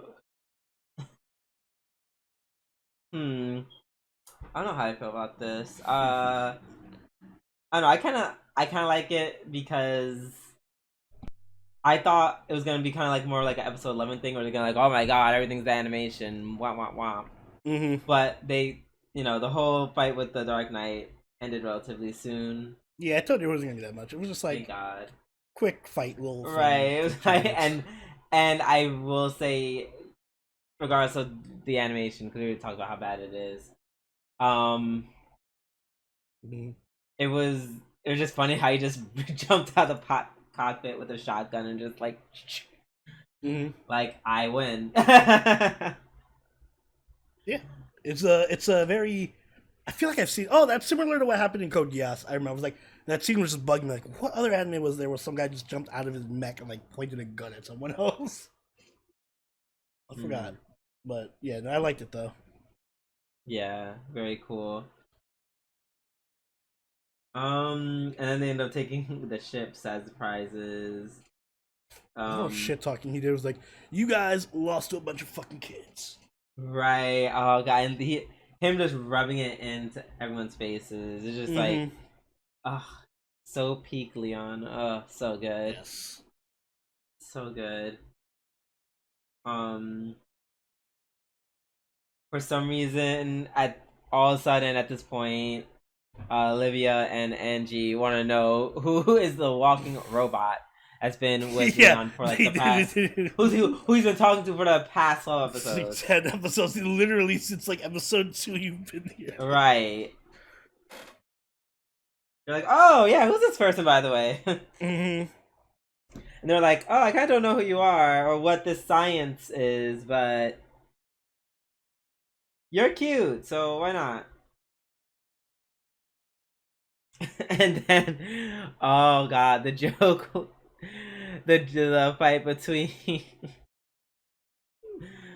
whatchamacallit, the pretty boys who, excuse me, they band all their money together to buy this weird Power Ranger shitty mech. robot. Mm. And it's so bad it literally is like gonna fall apart at the end of the episode. By the end of the fight, they're like, the robot's like, you literally have to kill them or it's gonna self-explode and he's gonna die. Kill them. Yeah. You literally have to destroy the mech. And which he does, and it seems like in such a horrible, like, disrespectful way. And everyone's like, oh, the winner is Leon Boldfort. And then again. Yeah. Oh god, it's so funny how much they hate him. Oh, and then he becomes a Viscount. Yeah, by next season he's just gonna be a fucking king. Yeah, right. You are now the king of the fucking planet. No, I just wanna be a farmer. Herder. Also, am I allowed to push polygamy in this anime? Because there was a scene where there's literally both naked on his bed. Yeah, this would make sense because there's I don't care what anyone says. There's a Yuri thing between Angie and Olivia. I refuse. They were just lying in his bed holding hands in their underwear. So I refuse to believe that they don't have anything together. No. 100%. 1,000%. But yeah, no, it was cute. It's definitely I'm definitely smelling a season 2.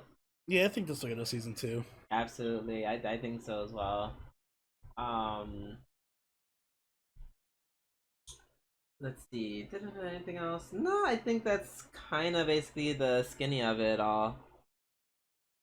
So who rated first? Was it me? You last time? All right. So I go. No, I'm going. Wait. Okay. No, you. Yeah, I go. Yeah. Shit. Who gave the score? What did we score last? You scored it an 8, and I gave it 7.5. Right. Okay. So. And now I'm gonna reverse it because I'm gonna give this an 8. Yeah, I think I enjoyed the show a lot more than I thought I was gonna enjoy it. Listen, the animation's horrible. The fucking so bad. So bad. Hopefully there's a season 2. They give it more budget because I wanted to gouge my eyes out in certain scenes with how bad the animation looked like. It was an early 2000s anime. But it makes up for it by being fucking hilarious, pretty original in terms of a lot of the setup and characters, which is refreshing for an isekai. Love the main character. He's just like the anti-Kirito. He's Kirito, but how Kirito should have been. Right. Where he's super overpowered, but in a more entertaining way. Period. Love the characters. Love the little eerie undertones between Angie and Olivia. Just fuck already. Love the villain. I love Marie because she's just a fucking easy to root against gremlin. Team Rocket, fucking her and her harem of stupid princes. Yeah, they make it very easy. They make the villains very easy to shit on. Yeah, so I also completely forgot that she was his sister. I was like, oh yeah, that's a plot point I forgot about. Right. They brought it back up this episode. So I'm hoping to see that get expanded on in season 2. Maybe he finds out and he's like, God, my sister's horrible and stupid. Right. So yeah, I think it's entertaining. If you have nothing to do for a weekend or something and you want to binge a action comedy, I think this is a light quotes for action, but it's a good comedy. Yeah, it's a good comedy. Ironically, I guess we're both switching our scores. I give this Oh no. It's like I want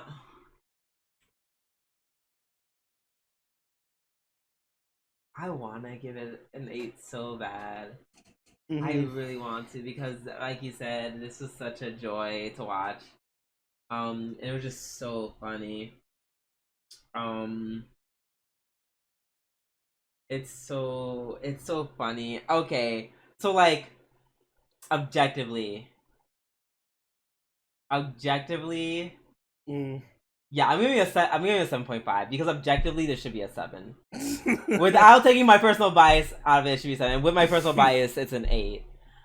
So it has to be a 7.5 because, and I'm saying it would get 7 without my bias because the animation isn't supposed to be funny. We make it funny because it's the whole anime so Agree silly to disagree. that it right. No, I really no. It was just bad.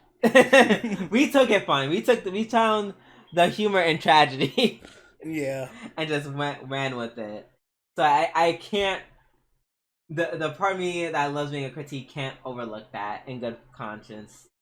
Mm. But they get that extra push because the comedy was so spot on, because everything was so ridiculous, because it was so funny. So yeah, it gets a 7.5. It's still really good. Like if we could take out, if we could just add in my bias heavy, it would get an easy 8. Maybe on a good day an 8.5. But Mm-hmm. yeah, a 7.5 is gonna be my score for it. Only because I feel like I have to be when the animation is this bad, you gotta take off major points for it. Like it's shockingly bad. Like I said, hopefully next season we'll get a better animation. Who's the Engi? What do they do? Engi. They did Uzaki. They do Zaki, yeah, come on. They did They gave Mo Shinderu. exactly. They had no money. Animation. They had Yeah, no. They had no budget for this. They said we have the source material and prayers Mm-hmm. and $5. Like your budget is what we found in the piggy bank. Right. Period. But it's a good anime. Yeah, I definitely would cover season 2 of this 100%. Yeah. All right. Is it Speaking of time? animation, yeah. Yes. Yes. Shield Hero season 2, episodes 11 and 12. Oh God, where do I even? I and speaking of animation, I really was it always this bad? No, I feel like they definitely downgraded the animation for the last No, two there's episodes. no. That's 2 episodes for the whole season. The animation was Oh yeah, no, basic. the whole season. Well, that's the other thing. Like the whole season. Like, are we talking specifically about the fights or just the animation in general? Everything, all of it. Oh, It was either basic or bad. Like yeah. there was nothing amazing about. I have to go back and watch some stuff in season 1. Like I'm like, was the season have great right? animation. I'm like, am I being too harsh? Because I'm like, this is like a really good. This is like a really good isekai. So I had really high expectations. Like I didn't expect it to be like. I knew it wasn't gonna slap like I don't know, fucking what's that other one with Rudy and Eris? Oh, Mushoku Mushoku Tensei. Tensei. Yeah, I didn't expect it to pop like that. I wasn't expecting that, but this was like wow. Mm-hmm. Wow. Wow. This is rough. Like I wish wait, first, can we quick side note, can I just say how funny it was? I know that what dude, say. yes, that dude just fucking don't move. That's like, yeah, I'm gonna get up a blood. That was like this season in a nutshell. It was just like so fucking stupid. Oh my God, I was the Shield Hero season 2 writing in a nutshell. Don't move. Yes. Don't tell me what to do. Amazing. I screamed. Easily the best part of both episodes. Except the only time I actually laughed during the so serious. That had me. I watched that scene like 5 times minimum. I like had to rewatch it a couple times. Like, wait, is he actually dead? Did he fucking kill him? Yeah. What a stupid way to die! Oh my god! No, like it was so abrupt too. It just happens like in the beginning of the episode with no context. He's just like, no. Right. Oh my god. Oh. Oh my god. I laughed so hard.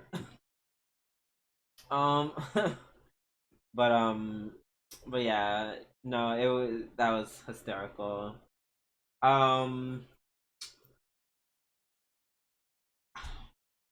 The something good. Mm-hmm. One of Kazuki's I don't know, like maidens or whatever they were to him before he died. She was like, "I need power. Please give me power." But like, I feel like as she was pleading, I just realized I'm like, I really fucked with her voice. Yeah, I mean the voice acting in the show is good. Yeah, I was like, I really like her. I'm like, you literally have only like 5 seconds. She's pleading her case. Right. She's like, listen, I know the show's garbage, but I need to put this on my resume, alright? So I do the best damn job I can. Period. Excuse me. Sorry, while I'm talking about this, I'm also trying to look for like literally the original you know, voice actress. no, the original episodes of Rising of Shield Hero. I'm like, I need to see a few of these scenes before, just to make 100% sure this wasn't as. I mean, it depends. Like early on in the first season of Shield Hero, the animation was actually pretty good. Like the first wave that they fought and stuff. Mm-hmm. But then there were certain episodes that had like a little dip in animation. Right. Okay. Just give me a little bit. Blah blah blah. Blah blah blah. Aqua shot. All that jazz.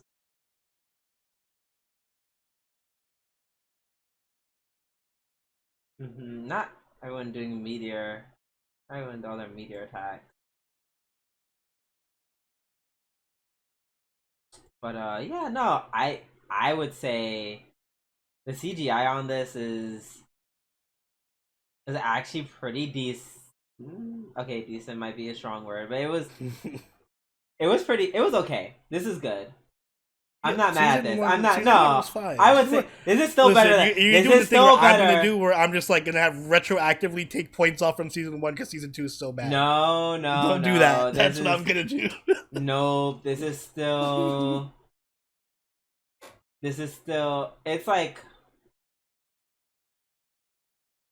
It's still.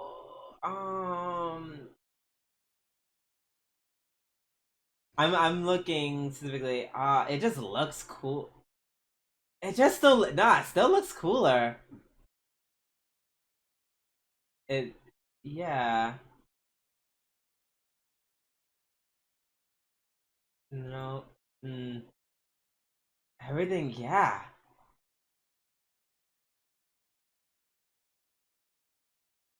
Oh my god, yeah, no, this actually looks good. Okay, yeah, no, it's not the same. Ooh, it's definitely been a dip. They're on the struggle bus somehow. Like, I'm not saying what I watched was like amazing, but it's definitely different. Everything just feels cleaner and sharper. Like, this felt like it's giving 2007 anime.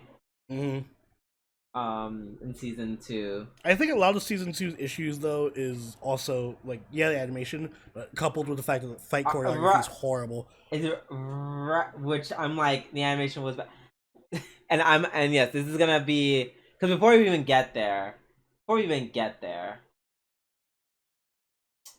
I'm like, I'm fine with the base level, but I feel like they start dipping below that base level even in this episode. When was it? 'Cause I specifically pointed it out and be like, what the fuck is happening? Right, this is the episode 11. Mm. And this is I know, this is very, High School DxD season 4 of me right now.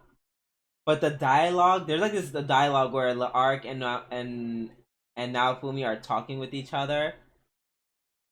And it was, that whole scene was giving, girl, we got $2 to put these few lines of dialogue in. What are we gonna do?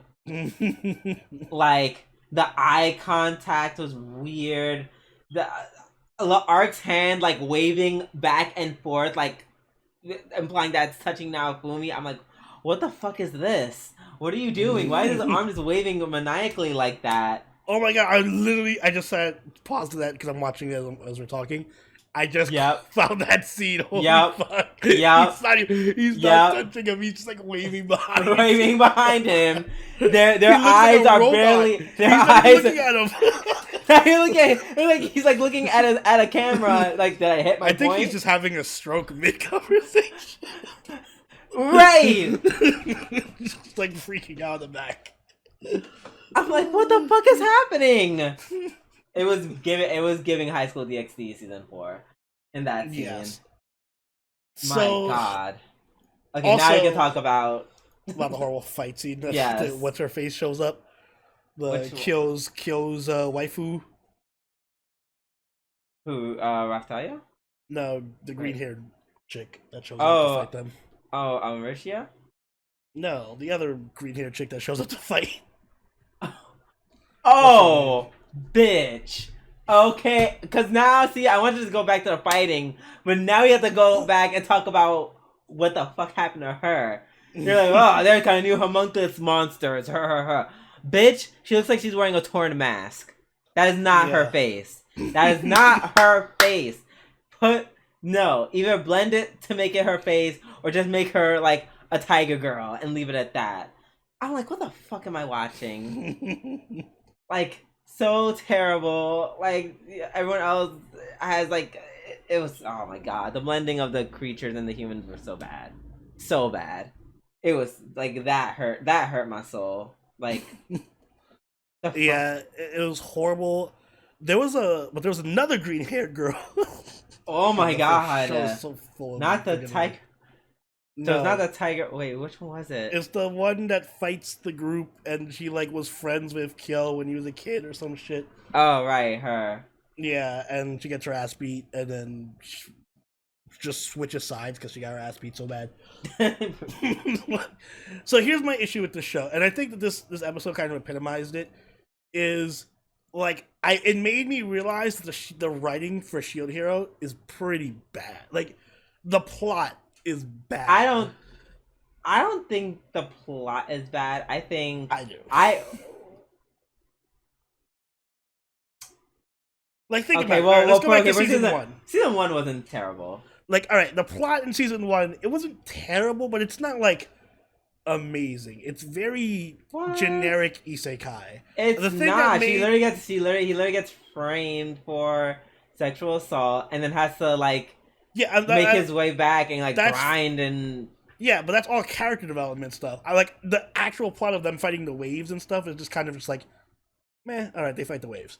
Like, the plot itself is just kind of whatever. What made season 1 good was all the characters and the stuff that happened to the characters. Like Naofumi getting the whole frame, Raftalia and Naofumi's bond. Like, we had entire episodes in season 1 where it was just like Raftalia and Philo fucking around. Like, there was the hot spring episode where it kind of feels like filler, but it was important because it like established them as good characters and stuff. Yes. And I feel like season 2 is just missing all of that, and it's just trying to push the plot, so we don't get any character development moments at all. And it's making me realize that the plot itself is just what? Like, it's like oh, we gotta fight the fucking Spirit Terror. Alright, Spirit Terror's dead. Now we gotta do some other bullshit and fight Kyo.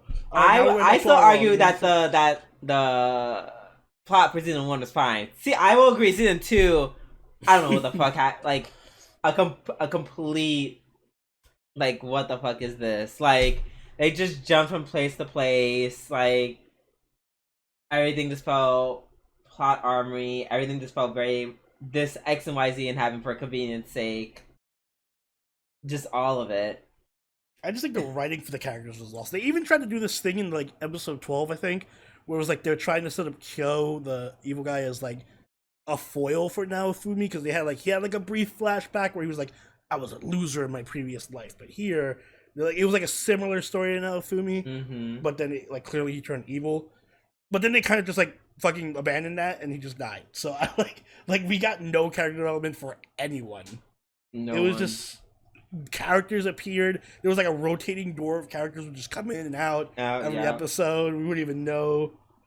Yeah, Kizuna was the only saving grace, and she came halfway through the series. Exactly.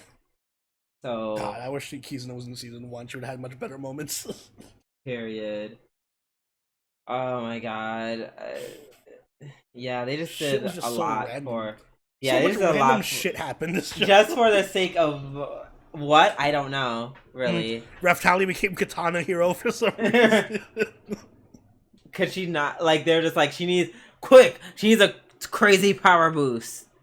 Because all of it, like the whole second half felt so immediately rushed. It was insanely rushed. Oh and while the first part dragged me through the mud. Oh my god. And it dragged me for no reason because it was so bad, except for Ost. Ost was the girl of the first half, and Kizuna was the girl for the second half. Yeah, and that's it. And that's all we have. I will say, the funniest scene. All right, other than the guy killing himself, the other funny scene for me was when Naofumi uses the hate shield power and it goes off on. Like, oh my god, finally somebody's stupid slut. Like I was like, oh my god. I was like, oh my god, no. He was like, why do I have to help you get in the bow hero's pants? I'm like, well, yeah, you're just doing this so you can fuck the bow hero. You slut. I was like, chill. Oh my god, chill. Chill. My god. Jesus. Ew. She was like, I like how he never apologized for any of that. He just like let it. Right. He knows he said all that shit. He was just like, oh well, that's because too much stuff happened in the plot, so they didn't have time. We didn't have time for an apology. I like to think he just didn't give a shit. He just damn. He's just like, I said what I said. All right. Oh my god, but yeah, that was. Yeah, that happened. Also, I love how he's just like randomly like, oh, I put the mirror vassal hero. I put his soul in Kazuki's body, and I had to fight the vassal weapon holder, the mirror. And I'm just like, why did you even bother introducing all of that just for a fight to happen off screen? Yeah, it doesn't really. You know what this feels like? And I was thinking about it when I was watching this. I felt like I was watching Sword Art Online, but like with less budget, like no music or animation that Sword Art Online has. But the plot is just like some nonsensical like shit just happening. The villain is super over the top and evil for no reason. It gave me very Sword Art Online vibes. Yeah, and never a good thing. And the worst part is they just left immediately. It's like, okay, we're done. Bye. I'm like, no, I hated all of it. I hated all of it. Yeah, it was really, really bad. I hated all of it. Let's put this to bed. Let's put this bitch to bed. No, I think he. Oh shit! It is me. Huh. I'm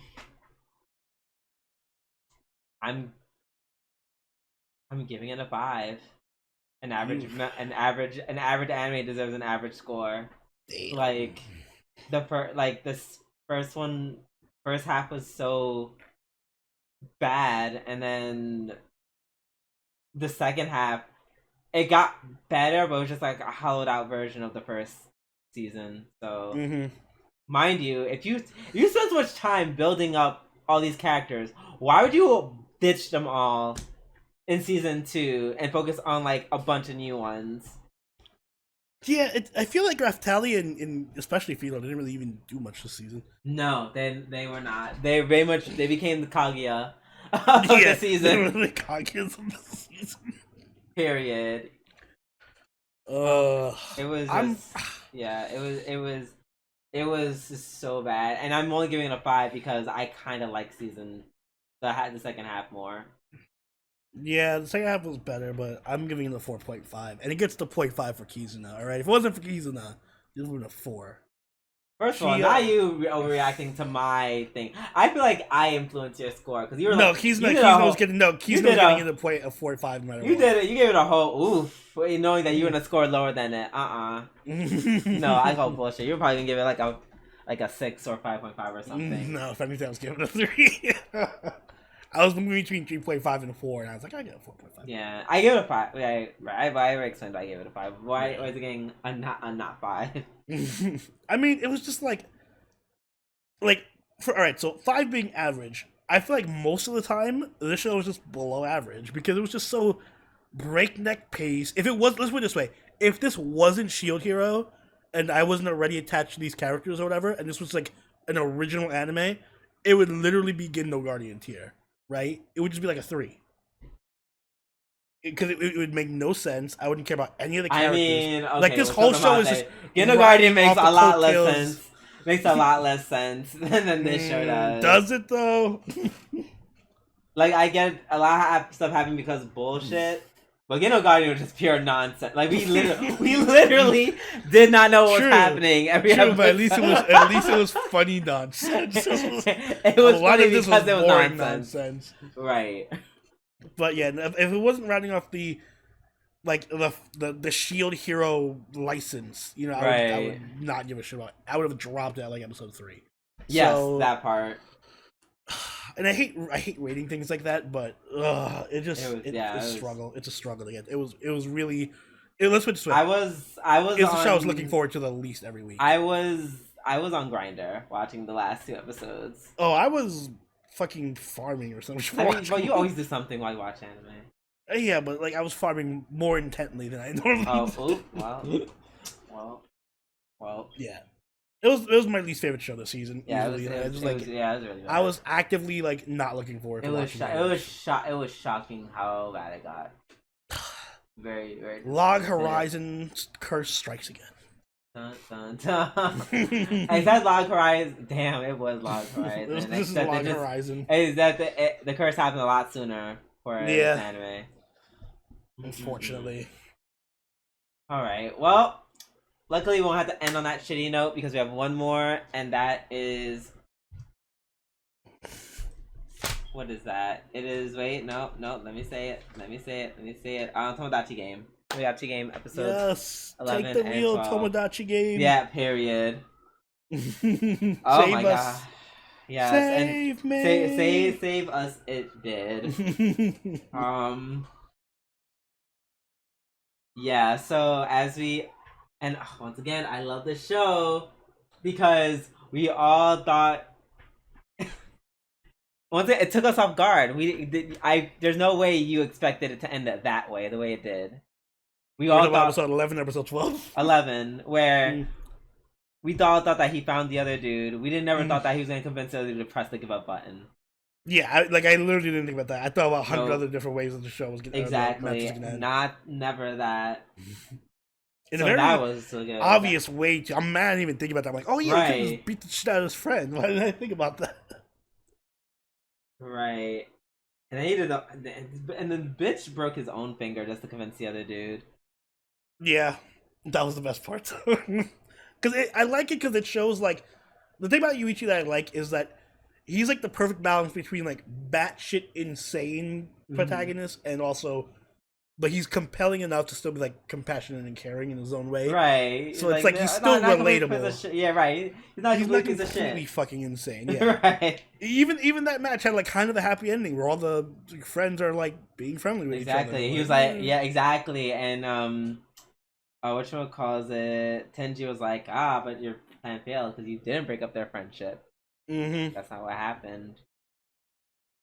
Oh my gosh. But yeah, that was fucking wild.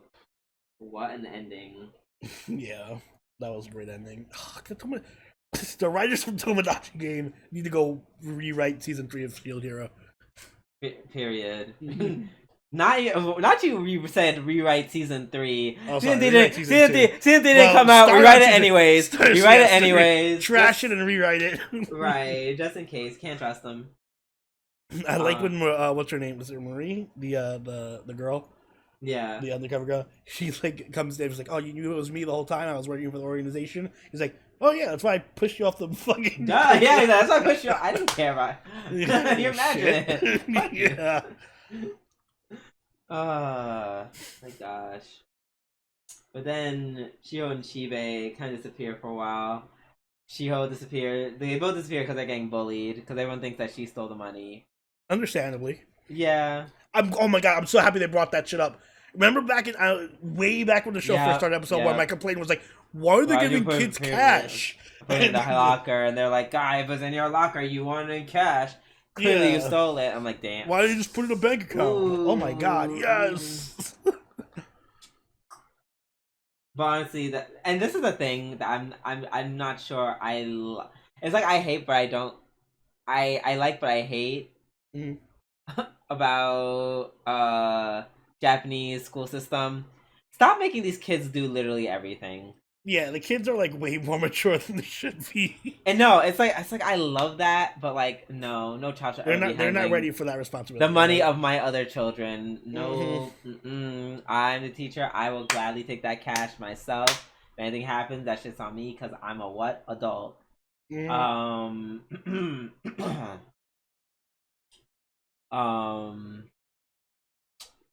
But yeah, so that they do too much. They don't have no janitors to clean the school, so they clean the school themselves. I don't know about y'all. Save on money, save on school costs. That is true. They should do it like every now and then, but like I feel like they do it every day, and they just don't have janitors. Or maybe the janitor they just have like an overall janitor come like once a week. Maybe something like that, but I don't know. That's just wild. Anywho, they think she took the money, and then Shibe's dad got arrested because Shibe's fucking fat mouth. Jesus fucking Christ! Good job, Shibe. One rule: don't tell anybody. And now look at you. Your dad's dead. Yeah. Your daddy dead. One job, Shibe. One job. Mm-hmm. It's not even a job. It's a negative job because it's telling you not to do something. Right. It's like, just don't do this thing. Okay, I'll do it. Right. But then we see that Shiho's dad is kind of involved somehow. Ooh. Which makes me even more sus of Shiho, which there's so many red flags on Shiho that I'm not sus of her anymore. Like, she's clearly a red herring at this point. Yeah, right. She looks so guilty that she clearly can't be guilty. Like, damn, you're so suspicious that it can't be you. Right, because that's way too obvious. But then, in a desperate attempt to remove Tokorogi from the game, Yuichi just really just lays into her. Like, goes into his Naofumi hate shield mode. Right. That's what I was thinking of. Who did it best? Yeah. I think I think Yuichi won that round in terms of who was the most hateful. Yeah. Because it was like, ooh. It was like it was a coldness to it. Yeah, and it felt more believable. Like, it was just like, oof. He was holding on to that. Right. He's like, don't you know that you're fucking useless the entire time. He was saying it to get her back off, but there's a little bit of truth to it. Right, there's a little bit. Like, don't you know you're kind of useless?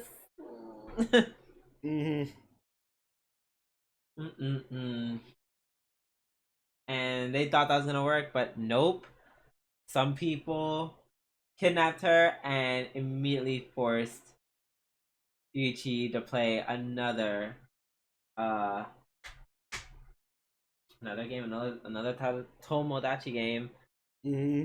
And at this point, I was like, "Oh shit, that's Shio's dad. You pissed off Shio's dad by talking shit."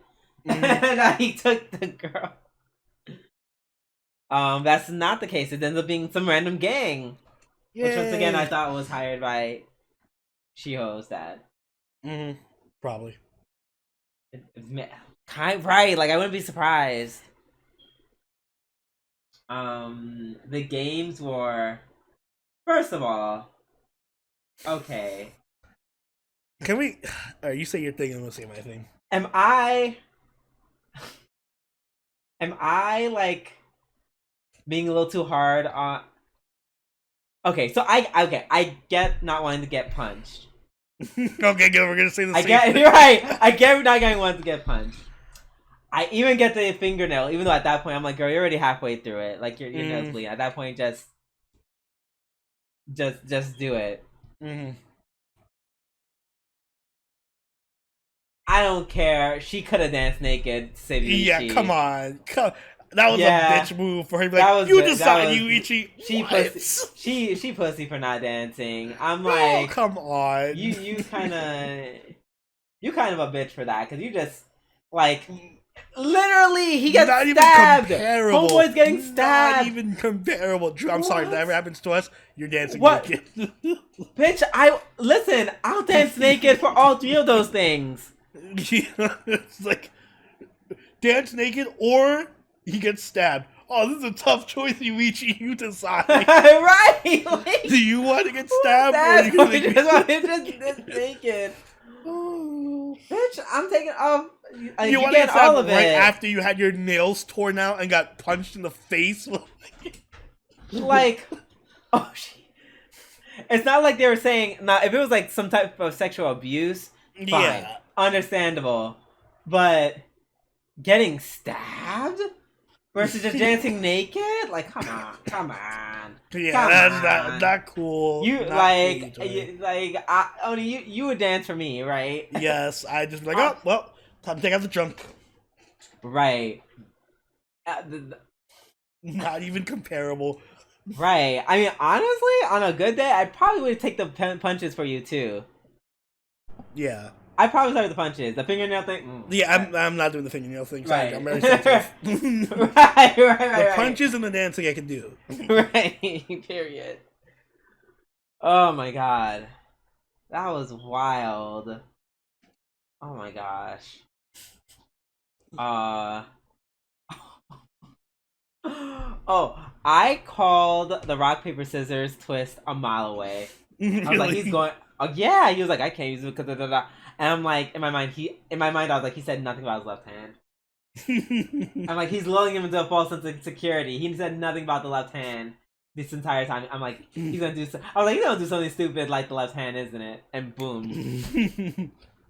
I like the 5D chess. This dude was having his own head. Like, if I use paper, then this and that. Right. All that just for him to be like, yeah, okay, left hand. All of that. Mm-hmm. And then, it was so crazy. It had to end. He's like, oh no, he lost the trust of his men. Mm-hmm. Like, he lost his gang. He may have technically won, but he lost the game. Yeah, you won the battle and you lost the war. Period. But did he really though? Because at least he's like alive, and Yuichi's like fucking in a hospital right now. Alive for how long? He got detained by this company. You think they give a shit about him? That's true. Mm-hmm. Excuse me. And they don't like the fact that he impersonated what's his face. They really weren't happy about that. So Also, badass management lady. Just fucking coming in here and kicking people and shit. Right, just being shot at everybody. The course love that they had like a whole team. I like the management squad, actually. Right, the whole gang of them. Just like, we ready. I like the little scene at the end where Yuichi's like bleeding on the floor, and they were like, Yuichi, and then the other girl was like, Yuichi, and then Yutori's like, what the fuck are you? Yuichi. Like, Jesus Christ, what the fuck is going on here? So yeah, this is really fun. Mm-hmm. This is really fun. This is really fun. And I'm really glad I picked this one. This is really good. Yeah, I enjoyed it a lot. I think this is the This right is a amount heading. of fun writing and trap. Like Yeah, it's all the best things right. together. Just crazy enough. Yeah, just it's very much I was gonna say Kakegurui. that it's like Yeah, Kakegurui adjacent. This is like yeah, 2022's Kakegurui. exactly. And I'm just like, wait, I remember Kakegurui was also a really good show. Mm-hmm. If you love Kakegurui, you will love the fuck out of this. Right. Period. God, I hope there was a season 2. They left it on. By the way, if there's no season 2, that's a really bad ending because that was a Right. gigantic That cliffhanger. was a giant season 2 everything where they're like, if you want to save Shibe, round 2 of Tomodachi Games. Mm-hmm. And it would be cool because I feel like it hinted at a Kokorogi's newfound resolution Mm-hmm. of her not being a bitch anymore. Yes. But we'll see. I think the show got a bit of a cult following later Yeah, on. no, So it is popular. I don't know. I mean, I don't know if anyone in the West is loving it as it's coming out. yeah, we'll I'm see. not sure about that. Yeah, I hope so. It's a good game. I mean, good Yeah, games, good anime. Um. So yeah, is your turn to go first? I'm going to give it an 8.5. Very very fun. Yeah, this is like way more fun than I expected it to be.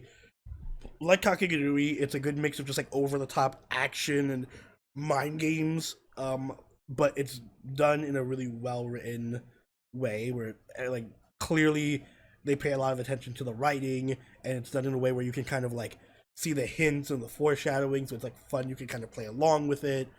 And the characters are just great. I really like all the characters except Shibe. So, No, I like so Shibe too because but I like he's Shibe for being the stupid. idiot. Yeah. Right? He's So, stupid. Like, and I aw. like that there's a lot of depth to the characters. Like you never like every time there's an episode, there's like a new role to a character Yep. you learn. So I like it a lot, and of course the nonstop twists were fun. It's such a fun show. It's a fun show. Yeah, oh. Excuse Bless you. me. I agree, which is why I'm giving this my same score for the exact same reasons. A fun dumb show altogether. Mm, Just the crazy just hits the fan, and just everything gets paranoid, and then it just keeps getting bigger and bigger and bigger and bigger and bigger. exactly. It's good. It's just yeah, it's just so much in it that's really good and very crazy. It's a real good guilty pleasure watch It's that you also don't very have to fun feel to guilty binge. about. Yes, and you don't have to feel Mm, guilty about it. You can just be like, oh my god, what? Oh my mm-hmm. god, what? This is like a fun show. Like if you are just like having people over or something, you just want to like have drinks and watch something chill or whatever and have fun with it. Just watch Mm-hmm. this. It'll be a blast. 1000%. They make it a drinking game. Every time some crazy shit happens, take a drink. Yes, and get drunk. Mm-hmm. All right. So, given the fact that it's midnight over Yes. here, and we have been doing this for 2 hours now, I think we're going to end. We're gonna end it a little bit What about early. your pride? We're just gonna bitch. You want bitch? No, You no, want no. We're good for now. right? Okay, I that's work what I tomorrow. thought. We are ending the We are ending the weekly reviews, and we are ending this podcast. So Oni, please take it away. Guys, if you enjoyed this episode of the Waifu Wars, make sure you hit that like button and subscribe so you get all the episodes as they go up. If you haven't already, do follow us on Twitch, follow us on Twitter, and join the party on our Discord, all linked in the description down below. If you'd like, you can even support the channel like all these lovely people on screen right now who make the show possible. Also, we will be having a new season preview guide coming up, so make sure you're here for that. If you are a channel member, you'll be able to vote on that, or a patron, so make sure you're tuned in. Drew, do you have anything you'd like to add? Happy Pride. I hope everyone had a good, safe time at Pride. I know I Well, I did for the most part. It was like I said, it was fine until it wasn't. But I most 90% of it was a good time. So much love to all my queer weebs, to everyone in and out of the binary. Mwah, love to you. Yes, love to you all. And until next time, this has been Soberoni, and Scooby Doo. we'll catch y'all later. Later. Bye.